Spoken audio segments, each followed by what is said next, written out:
I'm standing right now outside Rupert Murdoch's News Corp, the home of the New York Post and Fox News. And the sign is behind this net.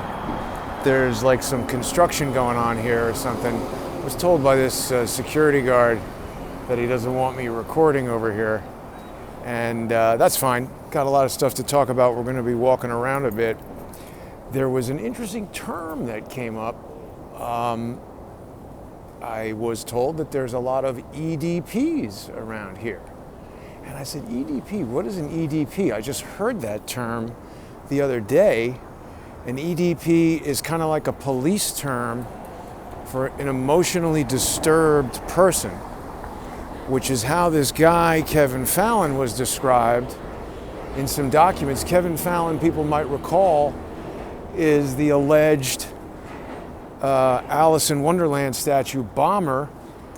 Now, I want to, before we get into Kevin Fallon and the bomber and all the new information that has come about between yesterday and today, I just wanted to address some technical things. A lot of people were watching the broadcast yesterday, which cut out, and people were disappointed. I apologize, of course. There's a lot of people who speculate that when the broadcast terminates, when I'm speaking about certain people who are financiers and stuff, we won't talk about them just yet, but people speculate that certain terms might cause some active disruption of the broadcast. Again, in the absence of actual evidence of that disruption, I don't like to jump to that as the first possibility. Please bear in mind, when I'm live, which I did just check that we're live right now, when I'm live and walking around New York City, we're using the mobile data network, which is primarily designed for phone calls. And when you're jamming video streams over that, data network, you're kind of maxing it out, using it to its full capacity. Now, there are not a lot of people at all. There's an NYPD vehicle. CRC, maybe people will know what that stands for. I don't know. I've seen mostly just transit, traffic, and counterterrorism. But certainly the most likely scenario is that as I move around, large areas of New York City, it's real likely that I move outside the zone of mobile data reception. And there's going to be times that there's wind. If you can't tolerate hearing wind on the audio track, just tune right out. You don't need to leave a comment objecting to it. These comments objecting to things are interesting in and of themselves. I talk a lot about social engineers and social engineering, and we're going to talk about that today because I've come to the conclusion that Rupert Murdoch's New York Post is a social engineering operation. It's not a newspaper. It's not delivering you news. But I also just wanted to let everybody know that in the event that the broadcast cuts out, it is also being recorded. So if someone is actively disrupting it, you're really not stopping the information from getting out. And what I've been doing as a courtesy to the generous Subscribestar and Patreon sponsors who make all of these broadcasts possible, anytime there's a disruption and the broadcast cuts out, the full broadcast will be re-uploaded to subscribestar.com/crowdsourcethetruth and patreon.com/crowdsourcethetruth very shortly after the broadcast. And that's generally something that people appreciate. The sponsors who provide the funds that allow me to keep this going, pay for the various services that are required, mobile internet across several phones. This is interesting, and it comes up at a time that's sort of perfect. High-speed internet back at the studio. I think a lot of people who've been watching for a while know that I just had a dedicated fiber line installed. That wasn't cheap. So, of course, the truth is free. But the equipment required to record it and broadcast it to everyone is not, which is why Crowdsource the Truth relies on the sponsorship of viewers. And see, this is not a play to get money. This is actually the only way an honest news operation can function. Because if there is some corporate interest putting ads on the news, and some giant billionaire like Rupert Murdoch, who owns the news, we heard on Mike Moore Thomas Paine podcast just the other day. He interviewed Robert F. Kennedy, who was personal friends with Roger Ailes, who was like, what was he, the CEO, the program director, some big honcho at Fox News, refused to put Robert F. Kennedy Jr. on the news because he said that so much of their revenue comes from pharmaceutical companies that any anti-pharmaceutical company story would be against their interest and they wouldn't do it. So it's important that the sponsors of the news are the people who the news is being delivered in service of. And I'm just trying to help everybody understand what's going on. I'm not instructing people to trust me or trust some person that I have on or trust anything. I'm just presenting you with evidence and information for people to draw their own conclusions.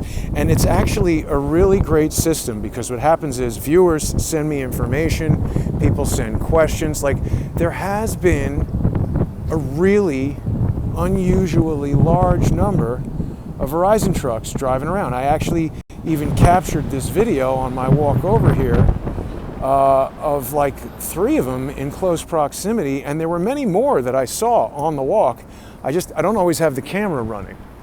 So the type of input that I'm getting from people say, hey, they're installing 5G. I don't know what they're doing. It's possible that the internet is being hit really hard because people are at home, working from home, watching a lot of Crowdsource the Truth, watching Netflix, whatever they're doing. A lot more people on the internet. Maybe Verizon, Fios trucks are expanding network capacity, or I don't know.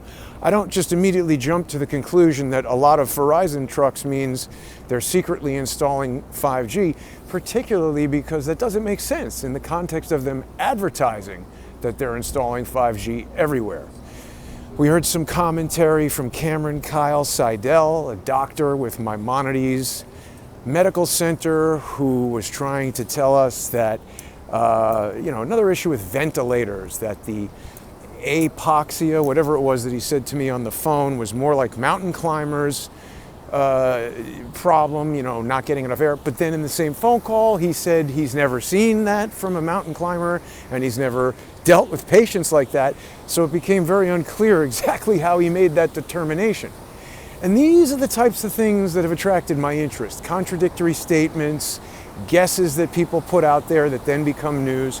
So let's talk about this article in the New York Post, which alleges that Kevin Fallon was going to bomb the statue in Central Park of Lewis Carroll's Alice in Wonderland. So a lot of people saw that story, and a lot of people heard me speaking to the clerk of the court, who I thought I spoke clearly, gave the guy's name.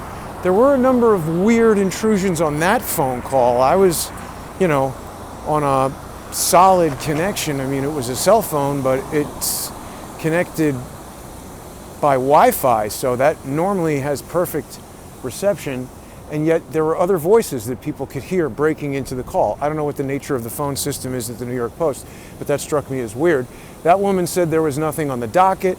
People who are paralegals and other people who have skills at looking up those type of legal documents, the thing wasn't on Pacer, found it, sent me some info.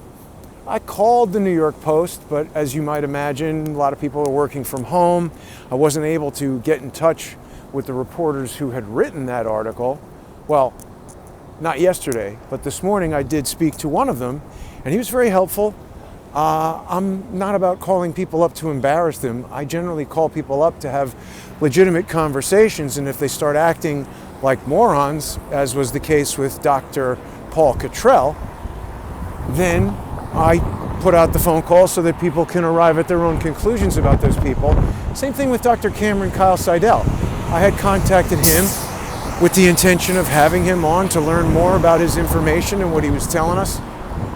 And then when I started to feel like he was saying things that were contradictory, things that didn't make sense, things that were not the types of things that normal medical doctors would do, I felt everybody needed to hear his phone call. And it is legal in New York State to record phone calls. So as a general rule, I think people should be careful about not saying dumb stuff on the phone. Now, I'm just a few blocks away from 1211 6th Avenue, where News Corp is, and this is UBS. I believe that's the Union Bank of Switzerland. This is something that Scott Bennett spoke quite a bit about. People who are not familiar with the show might need to go back and find out what happened with Scott Bennett. I trusted Scott. I thought he was being honest with us. But then it came to light that one of the key elements of his story was false. The individual who he claimed was his primary source told me personally that Scott was a liar. And when I asked Scott about it, he refused to answer. He got weird on the phone. That phone call got played. And in my view, Scott was exposed as a social engineer. So people who are out there still wondering, what is a social engineer? Why does Jason keep talking about these social engineers? I mean, it's essentially someone who is lying, but just calling somebody a liar doesn't tell you the whole story. Social engineers are lying for a purpose. Generally, it's an organized purpose, and they're trying to convince you of something so that you will do something against your own best interest. It's more like a con man, someone who gains your confidence so that they can then deceive you and do something to hurt you. So how do people gain your confidence? They come to you as a friend, right? Huh. There's a lot of interesting things around here. Cone Resnick, Norton Rose Fulbright. Charles will know a lot more about that. Fulbright, I feel like there's a Fulbright Institute, a Fulbright Scholarship. Cone Resnick, I'm pretty sure, is a law firm. It's hard to keep all these law firms straight. Maybe Cone Resnick is the good law firm that Charles worked at when he was a teenager or a college student. I can't remember. There's one that's good. But then we got all these other law firms. Very, very interesting. I'm heading right now over to Sidley Austin. That's a very interesting law firm. That law firm makes over $2 billion per year and has had some pretty notable lawyers working there, including Barack and Michelle Obama and Bernadine Dorn. I don't think she was ever a lawyer, but she was a paralegal, and David Hawkins has told us many times that Bernadine Dorn actually mentored Michelle Obama at Sidley Austin. I think it's right around here, actually. Might be in that building. Let's just check the address again real quick. We're going to be talking a lot about that today on David Hawkins' Discovery CSI. People who haven't seen that are going to want to become sponsors and join us later today. I've pushed the show back because I was making a lot of phone calls, spoke to the New York Post guy, spoke to a couple of other people trying to nail down this story with the Alice in Wonderland. So they're 1251. I passed it. Let's head back down here. Yeah, we're going to talk about Sidley Austin because they're going to become a bigger part of this story. They've done a lot of patent work, a lot of litigation for clients like Microsoft, pharmaceutical companies. There was even one patent case that CNET said was going to change the face of telephony and computers and whatever, that Sidley Austin, they got it sorted out in favor of Microsoft. That's probably totally legitimate, but we're going to look a lot more closely at some of the relationships between these people. And from the standpoint of social engineering, it's very important for these super wealthy alleged criminals, people who are engaged allegedly in money laundering, and we're talking about the Bill and Melinda Gates Foundation, the Clinton Foundation, all these foundations that are donating money to various efforts that are getting jammed up in all kinds of questionable things. There's that Indian pharmaceutical company Ranbaxy that Fortune did that whole article called Dirty Medicine, talking about how, this wasn't just a matter of negligence. This was a company that was deliberately falsifying test results of their pharmaceuticals to obtain FDA approval. And they went to great lengths. Very elaborate things were done to age documents and do all kinds of things. So they knew that these were non-functional drugs that they were getting approval for based on falsified tests. That's becoming a recurring theme. Mike Moore spoke about that in the context of Dr. Redfield and his work at the CDC on this HIV vaccine that the Department of the Army charged him with scientific fraud. How is this guy still running the CDC? And how are people on Twitter saying that, raising these types of facts, it makes you like a right-wing whatever? That's the thing. See, when somebody says that kind of stuff, when they don't challenge the facts, that is like worse than useless. That is either social engineering or someone who has become socially engineered and is now like a mob zombie and doing their own social engineering. So let's talk about some social engineering operations that are launched from the New York Post, because I continue to suspect that this Alice in Wonderland bomber idea was a threat to Charles Ortel and myself. And I don't have unequivocal proof of that, but so far I haven't seen evidence to deny that, and there's a lot of reasons to believe it's true. Now, this is interesting. There's 1251. See, I'm glad I came here to look at this. So I walked right by it and didn't even realize it. So here's 1251. Okay, this is the building that Sidley Austin is in. And don't these three buildings look really similar, like maybe they were all built at the same time? See, this is cool. This is where Crowdsource the Truth is going to start to work, because either somebody who knows a lot about New York real estate, or is a real estate developer, or was involved somehow in the creation of these buildings. Maybe they're not related. Maybe they just look similar. I don't know. That's possible. Or somebody else who's got time on their hands and is as intrigued by this as I am will look it up. But this building, 1251, is where Sidley Austin is right now. We're going to go into some interesting details about how a telephone operator for Sidley Austin was the only employee killed on September 11th. Sidley Austin used to have its offices in the World Trade Center. And Rosemary, David Hawkins will be disappointed that I can't remember her last name, and I apologize to Rosemary and her family, but she was the switchboard operator, and she was the only employee of Sidley Austin to die. And David Hawkins and I have spoken about how on the morning of September 11th, the New York Times ran a story about Bill Ayers, one of the founders of the Weather Underground, a terrorist organization, war protesters, yes, but they killed people, they bombed sites, and on the morning of September 11th, the New York Times ran an article about Bill Ayers, in which Mr. Ayers said he has no regrets for doing that, even though people died and were maimed and stuff like that, and he feels that they should have done more.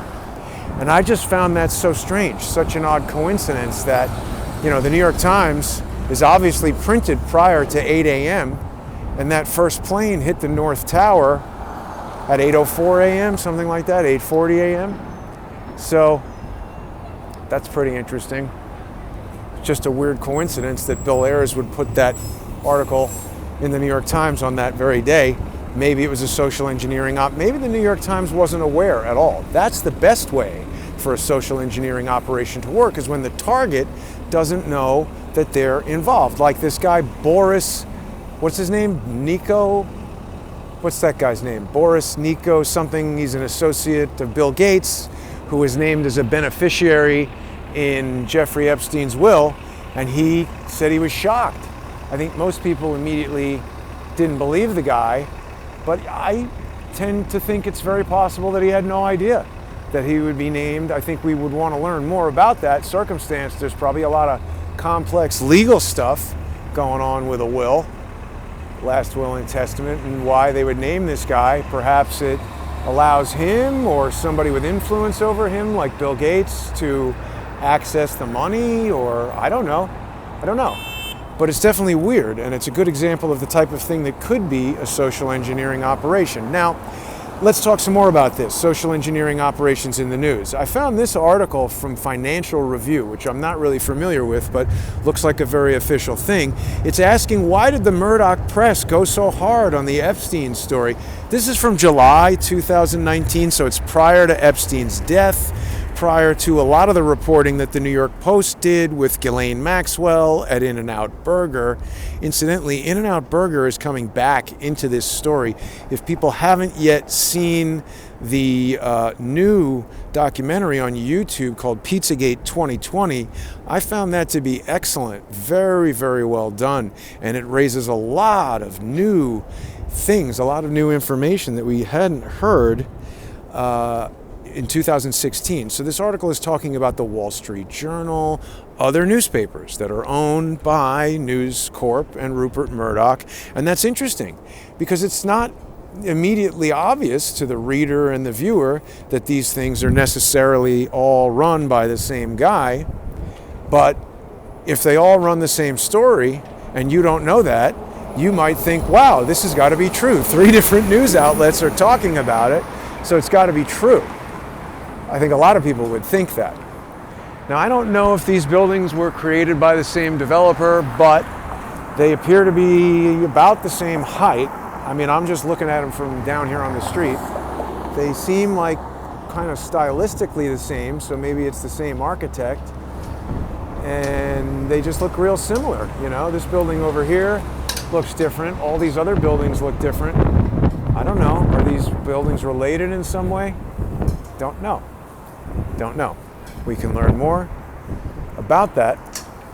But so we've got these different news outlets owned by the same guy, and it's also been sort of widely circulated that they're rivals. Sorry, I'm talking now about Rupert Murdoch and Robert Maxwell, that they're rivals. Now, I thought I read somewhere that Rupert Murdoch had bailed out the Daily News to help Robert Maxwell, but I couldn't find that again, so that might be wrong, that might be incorrect if people can find anything more about that. But they definitely do appear to be friendly. I mean, they're pictured in photographs together, smiling throughout the years. I think if they really disliked each other, it would be easy to avoid those kind of photo opportunities and just sort of stay away from each other. It also seems now that Robert Maxwell is dead. Rupert Murdoch is definitely hanging out with and smiling with his daughter Ghislaine, who I think a lot of people saw my reporting on Ghislaine Maxwell at the In-N-Out Burger, found it very weird. Everybody noticed that the images were photoshopped, that boy, I hope that didn't stop the stream. It just came on and said I was driving. Are we still live? That might have just disrupted in some way. Are we still live? Can people see me? What's going on here? See, there's all kinds of weird stuff that goes on. Let's see if we can't get this back in action here. Wow. So, see, a lot of people like to also send me messages and, give me advice for how I should do things with the microphone or do things to improve the broadcast. I would encourage people not to do that, please, because without knowing all the technical details of how this operates and why I choose to do things in certain ways, it's just not helpful at all. And so now, if a ton of people do that, I'll presume it's a social engineer who just heard me say that, and in order to annoy me, they'll put in annoying comments. But that's fine. We'll just ignore those or block those. But they tried to create this sense that Rupert Murdoch and Robert Maxwell were rivals. That doesn't mean they're enemies, but it creates this sort of adversarial relationship. But we see those photographs where they're smiling. We see Ghislaine Maxwell with Murdoch smiling. They seem friendly. And if you ask me, I don't think that the Rupert Murdoch publications have been hard on Epstein. I think they've been getting out in front of the story. Well, remember Larry Salona, who I called up on the phone. See, I want to head over to Times Square, but I'm concerned that it's going to cause the broadcast to cut out. That has happened before. There is good stuff to see over there. So I'm going to head over there. If the broadcast is terminated by radio interference or by loss of cellular network, The broadcast will continue, and it'll be posted later on subscribestar.com/crowdsourcethetruth and patreon.com/crowdsourcethetruth. It'll be after David Hawkins' Discovery CSI, which is coming up at 4 o'clock today. People should tune into that. We're going to be discussing Sidley Austin and the trail of patents from 9/11 to the coronavirus. I can't believe I forgot to mention this. Yesterday's episode with Dr. Jerome Corsi was one of the most astounding ever on Crowdsource the Truth. Now, there's a lead-in episode on YouTube that is to let everybody know that the show is happening and to, sort of offer free content to people who don't want to or are unable to sponsor. And during that show, Dr. Corsi was talking about telemedicine. Some people think it's great. Some people don't like it. Always make a point now of reminding people that Dr. Corsi is a PhD in political science and not a medical doctor, but he's been interviewing a lot of medical doctors and sharing their information. And in his capacity as an investigative journalist and a genius, he found a patent for a glycoprotein from HIV-1. And guess who one of the forerunners of that patent is? Dr. Anthony Fauci. And it's the same glycoprotein that was identified by a bunch of Indian scientists in a paper that said that COVID-19 was genetically manipulated, a man-made virus that had an uncanny resemblance to HIV. And this is a paper that was immediately stifled. It had to be withdrawn because the scientific community came down so hard on these Indian scientists. This is a remarkably similar and uncannily similar reaction to what Anthony Fauci had when Dr. Judy Mikovits discovered a virus from the rat brain substrate that was used to, cultivate this HIV vaccine that they were working for. And when Fauci found out about this, he told Dr. Mikovits that he wanted all of her information, all of her research, destroyed her hard drives. He promised to ruin her career. And I believe he did that. I don't think she's really working in the same capacity that she was. Now, I'm approaching Times Square, so I hope I don't lose signal here, but it could happen. If anybody knows how I can contact Dr. Judy Mikovits, I'd really like to speak to her. She seems incredibly sharp and honest, and she's got a major part of this story. A lot of people have also been telling me about Operation Gotham 2020. I don't know what that is. And I mean, I don't think anybody's going to tell me, the cops and military personnel that I've been seeing around town don't want to speak to me, and they're obviously under no obligation to do that. I'll keep asking and see if we can find out, but I wouldn't count on it. I have noticed just in my walk up here that the city is even less, there's another NYPD traffic vehicle. The city is a lot less busy than it was during other days. Now, Times Square has this little, police, I don't know what you would call it. It's like kind of a police, not station, but just a little thing over there that I guess just sort of projects a police presence into Times Square to tell criminals not to screw around and make people feel safer. I'm a little bit all over the place. This speaking extemporaneously without a script, it's sometimes hard to remember what you were talking about, but I'm reminded that I did get access to the criminal complaint against our friend the bomber, and it's real interesting to note. First of all, the cops have dropped the explosive charge because there was no bomb. Parts without explosives don't constitute a bomb. But the thing that's interesting is with regard to the Alice in Wonderland claim, there was a lot of quotes from the text, but it says in this case that the defendant, I just missed what it says, stated in substance that he was going to bomb the statue of Alice in Wonderland. That's not the same as including a quote that says he's going to bomb the Alice in Wonderland statue. The quotes that I saw from the texts were threats against his father and his girlfriend, and the charges are all terroristic threats. So texting somebody a picture of bullets and then saying that you're dangerous and pictures of what looks like a bomb, those are terroristic threats. But I have seen no direct evidence that this guy, Kevin Fallon, said anything in particular about bombing the statue of Alice in Wonderland. There's been no evidence that I've seen, and everybody I've asked, including a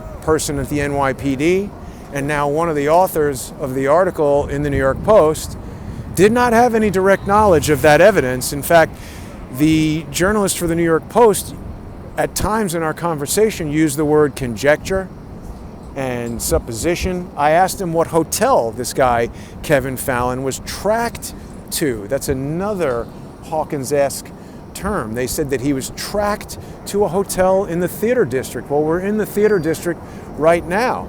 This is the Marriott Marquis Hotel, and David's spoken quite a lot about how Marriott has over 1 million rooms, all connected by fiber optic network. That's actually the reason why I like to stay at Marriott hotels. I know I'm going to get reliable internet service when I go there, but it does present the real, it's not even a possibility, it's a fact. They're all connected by a very high speed, very low latency network. And I've even had occasion to be in a Marriott hotel where there was a problem with the internet, and over the phone they were able to increase the network speed from 10 megabits to 80 megabits.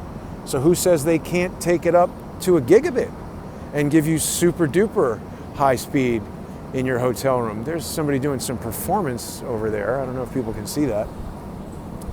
But that was real interesting. He said that he presumed, the author of the article had presumed that the guy was hiding in the hotel. That makes no sense to me. Why would you hide in a hotel where you have to give them your ID to check in and pay with a credit card usually? Excuse me, officer, what is Operation Gotham 2020? Is that something you've been read into? You never heard of that? You sure? You seem like you're looking away when you answer. You never heard of Gotham 2020, Operation Gotham 2020? Do you know what that is? No. Okay, closing the window. There we go.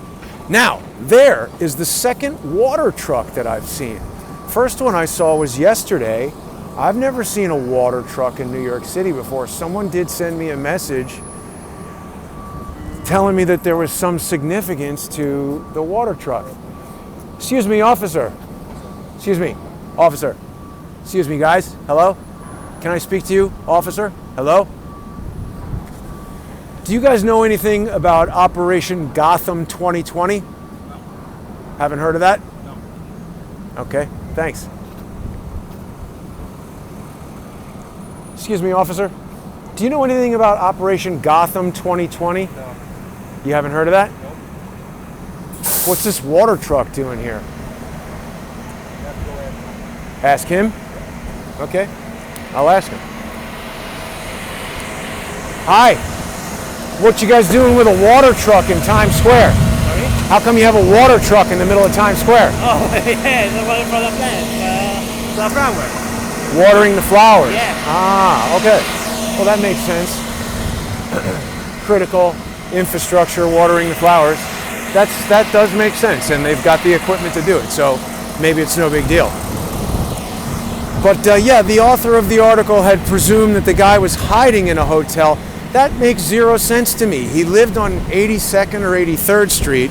The statue is on like 76th Street, so it's very, very close to his apartment. If you're going to attack the statue, why would you go hide 20, 30 blocks away?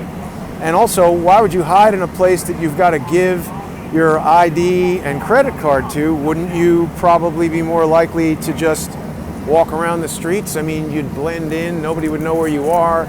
You could go down into the subway, you could go to a friend's house. It didn't make sense to me that the article said he was tracked to an apartment. It felt to me like elements of that story were placed there to make us think something, and when pressed, the journalist didn't really have a good reason or explanation as to why that was the way the story was written.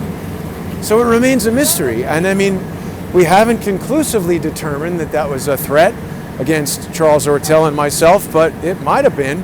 It seems like it could be. Doesn't stop me from coming out here and showing everybody what's going on. I mean, Times Square is remarkably empty today, even more empty than the streets have been on previous days. We're seeing, I don't know what CRC stands for, but it does have that counterterrorism logo on the little side pillar of the car there. So people who know more about police procedure will know. Let's ask them if they know about Gotham 2020. Look, there's another Verizon thing. Excuse me, officers. Do you guys know anything about Operation Gotham 2020? Have you heard of that? Haven't heard of that?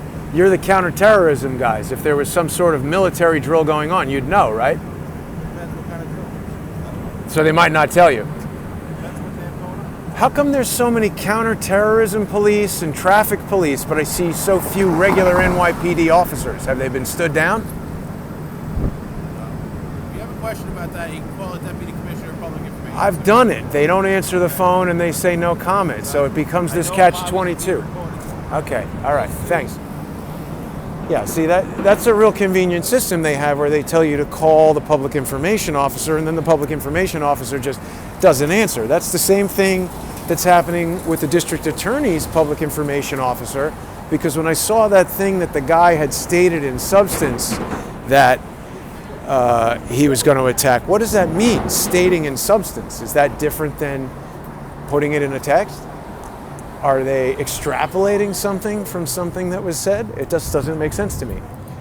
So I feel like I'm walking past a zone where the broadcast cut out before, so it could be a variety of different circumstances that affect the broadcast and cause it to fail or not.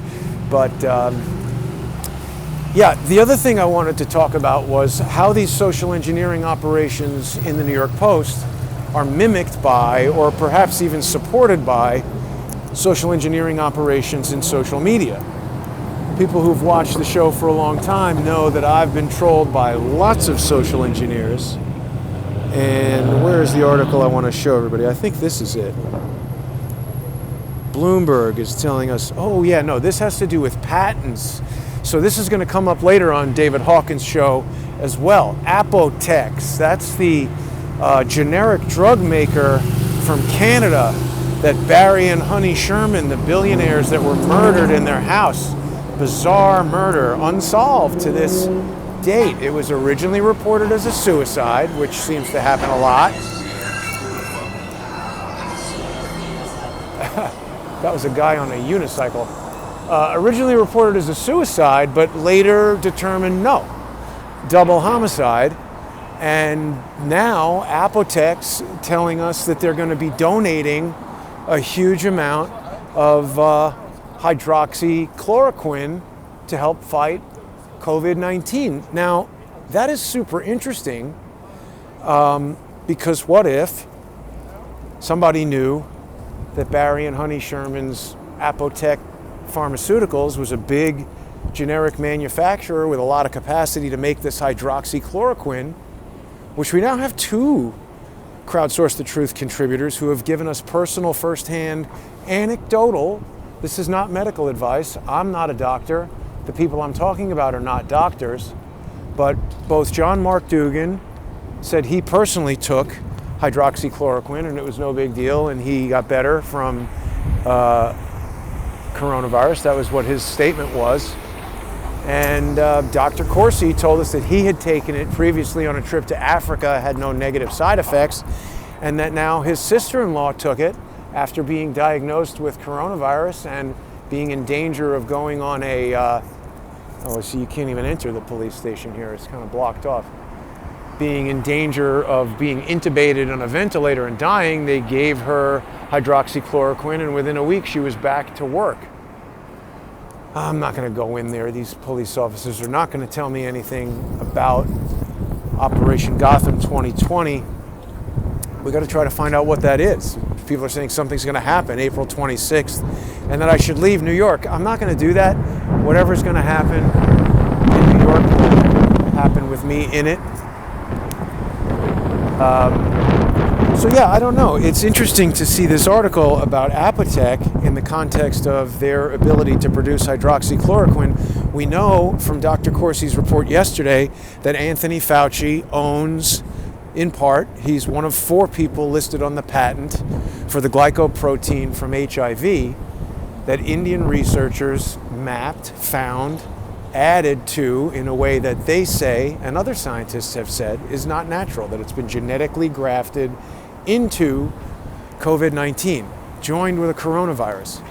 Now, I'm not a scientist, I'm not a biologist, but it sure sounds to me like somebody decided to take a virus and add a component that would attack the immune system so that perhaps a less harmless virus would become more harmful or even deadly.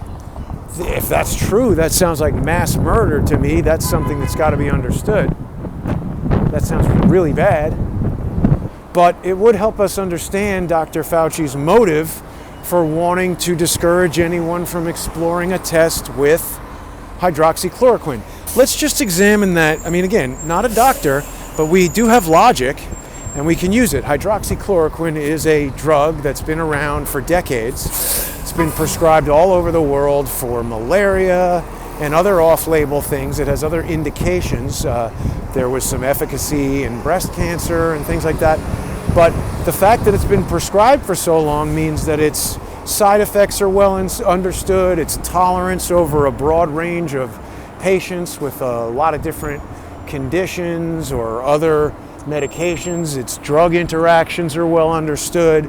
So why would any sensible doctor be rushing to test a new untested vaccine against an ostensibly new virus that's not that well understood, while saying, no, we shouldn't be testing hydroxychloroquine? It would seem there should be either an equal emphasis on getting tests done with a treatment, or perhaps even a stronger emphasis on doing that right away and quickly. It just reminds me of the mishandling of this whole entire thing. I was watching the Andrew Cuomo comedy show, press conference this morning, where he was saying, the guy is superseding the ridiculousness of his own statements each and every day. He said that, people have had a nice break and it's time to get back to work. Who's had a nice break? People have been freaking out. This is not a break. You can't go to a restaurant. You can't visit your friends. You can't go to the movies. You can't go on vacation. You can't get on a plane. That's not a break. Everyone's had their first exposure to house arrest is a bit more accurate of a statement. So that was stupid. The other thing that he did, and this goes back to social engineering. Andrew Cuomo is a social engineer because he's engaging in a social engineering campaign. He's telling you that everything they did was great. That's why the numbers are so low. That's his conclusion. That just said 5G is here on the video ad. His conclusion is that because everybody got locked in their houses, that's why it wasn't 1.7 million people dead, and that worked. So, and he's very, very careful to mention that this could come back. There's a lot of people who've been saying that. It's going to come back. There's going to be a surge. They say it as if they know it. That's troubling. But anyway, I've heard MDs say that it's going to be a problem if it comes back because by keeping everybody locked in their house for 2 months, we've set back the herd immunity process whereby healthy people would be exposed to the virus and develop antibodies and reduce the virus's ability to spread around and recreate. We know that a virus is not exactly living, not exactly dead. It's, I think, an RNA, DNA, whatever, it's some kind of genetic material in there that gets into living cells and then replicates. So if a lot of people have immunity to it and it gets into their bodies and can't replicate, that's one way to eventually stop the reproduction of the virus.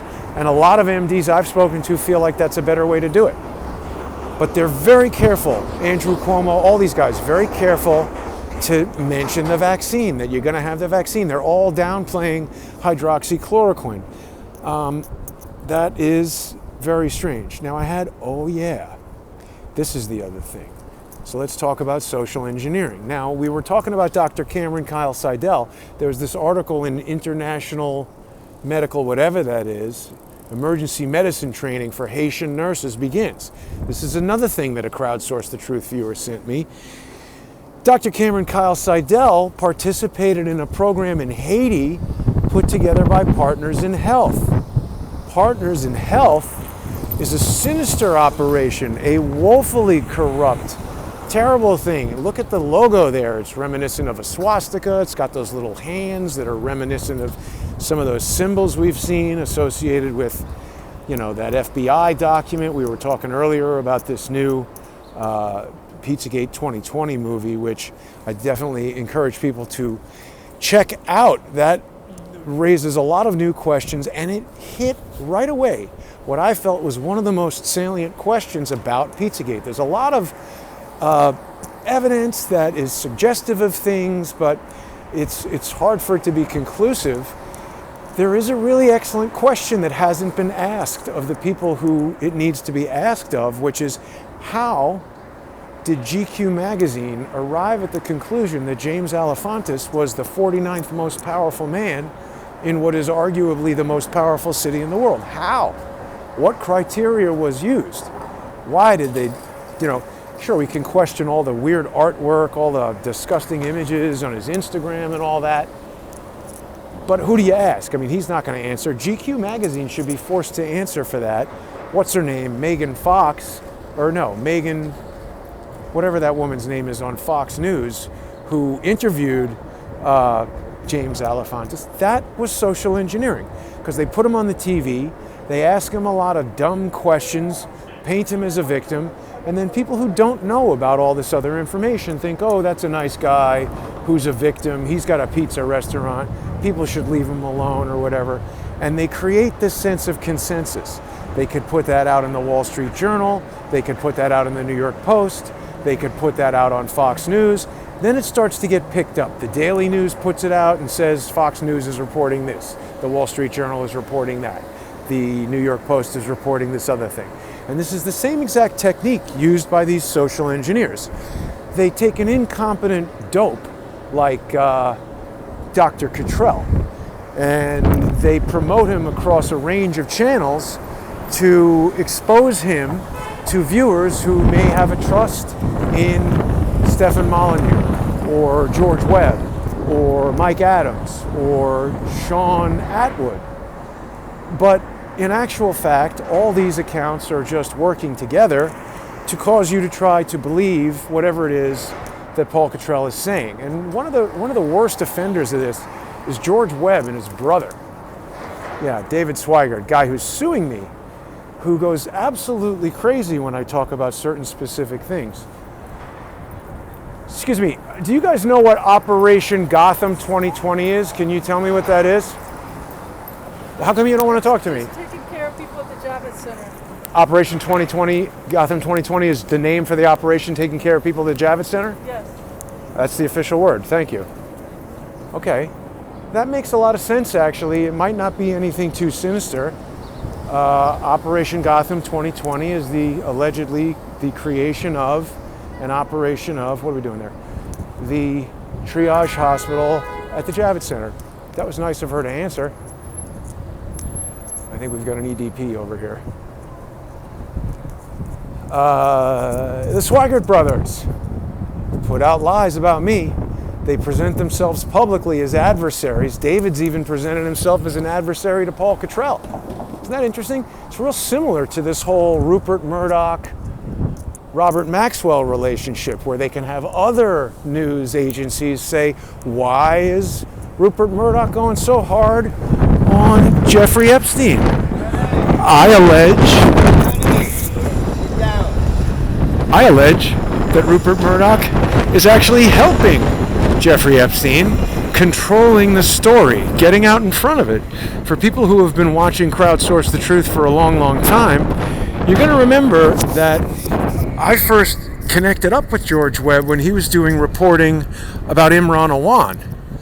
But it's weird because when I discovered really damning evidence of Imran Awan possibly having a high-speed server locked in a shed at 4809 Sprayer Street, George Webb hightailed his tall ass over to 4809 Sprayer Street, and he made sure he showed the audience a totally different shed that wasn't connected to the house, that actually served to weaken the evidence and confuse people and throw people off the trail of valid evidence.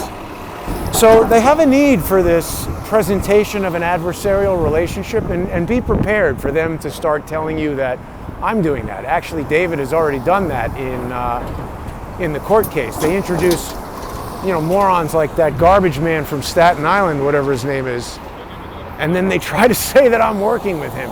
I did do an interview with that guy before I realized that he was a social engineer and a total moron, but that also goes back to something that David Hawkins speaks about very often, which is the Jerome Lemelson patent that allows for the switching of a friend or foe signal in a military setting. So think about that for a second. If you've got the ability to, on the fly, switch from friend or foe, you could penetrate the security of an organization, or even from the standpoint of a personal application of this. If you think someone's a friend, you're going to let them in, you're going to trust them, you're going to tell them things, and then at the exact right moment, they can strike.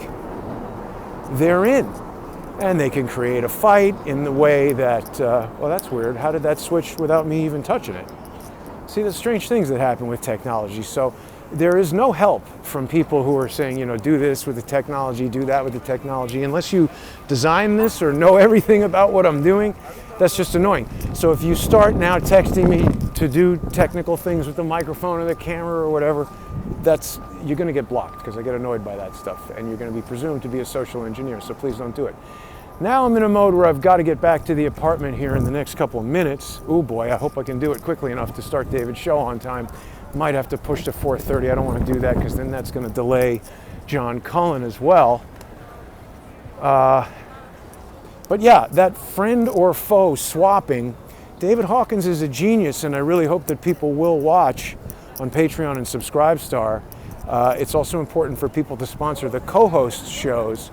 So later today on patreon.com/reverse CSI storyboards, patreon.com/crowdsourcethetruth, and subscribestar.com/crowdsourcethetruth. You're going to get Discovery CSI with David Hawkins. It's real interesting that the broadcast did not cut out in spots where it previously has. Got a lot of people over here who are in pretty desperate condition, who, this is one of the worst things you can do, taking a cigarette up off the street. You got to be really, really in a bad place to need to do that. There's a lot of desperate people out here, and I just don't think Andrew Cuomo is remotely in touch with what's going on, sending money to Operation Gotham, sending money over there to the Javits Center, to the Navy ships that are here. It's absolutely ridiculous.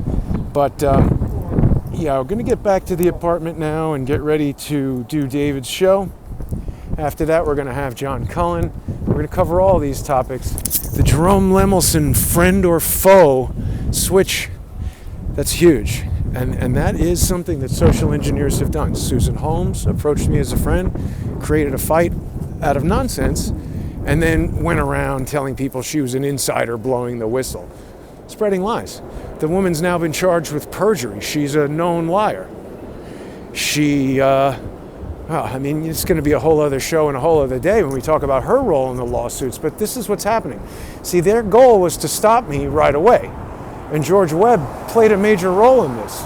People who didn't see that whole thing about the bomb hoax in the port of Charleston, they set up a scenario. They brought me the information. They tried to make it appear, or they're trying to make it appear, that I had something to do with that. I was told all that stuff by all of their people, and then they switched from friends to foes and pointed back at me to try to achieve a goal. We've only got 6 minutes until David Hawkins' show begins, so hopefully, I don't know if that's quite enough time to get upstairs. I'm going to have to hightail it here, so that's going to be all for now. I want to thank everybody for watching. We've seen some interesting things. Maybe that was an honest answer about what Operation Gotham 2020 is. That kind of makes sense. Shepard Ambellis would tell us that they're preparing for a comet to hit. That maybe, NASA and other agencies have tracked these near-Earth objects that could pose a danger. I don't know. There's a lot of indications about the continuity of government and whatnot, but we'll have to see. That's going to be all for right now. Thanks for watching, everybody.